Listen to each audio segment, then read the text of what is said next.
Sayr sayohatning foydalari. Birinchidan, immunitet mustahkamlanadi. Havo almashadi-da, havo almashadi. Ikkinchidan, sayohat insondagi stressni yechadi. Stress nima? Tushkunlikka tushish, qo'rquv, vahima, xavotir, stress. 21-asrda yashayotgan odamlarning vabosi mana shu stress deyiladi. Asablarni tarayini yegan. O'zingni bolangni g'alvasini ko'tara olmaydigan bo'lib qolgansan.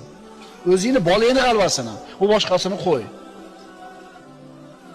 Uchinchidan, miyani kuchayishiga sabab bo'ladi. To'rtinchidan, yurak qon tomir kasalliklarining xavfi pasayadi. Beshinchidan, jismonan sog'lom bo'lishiga sabab bo'ladi sayohat qilgan odam. Oltinchidan, fikrlash doirasi kengayadi. Yana sayohat qilgan odamda o'ziga bo'lgan ishonch ortadi.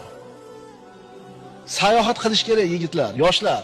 Odamlar safarida qanchalar rohatlanadi. O'zining yurtidan chiqqan vaqtida hayajonlanadi. Har bir manzil va joylardan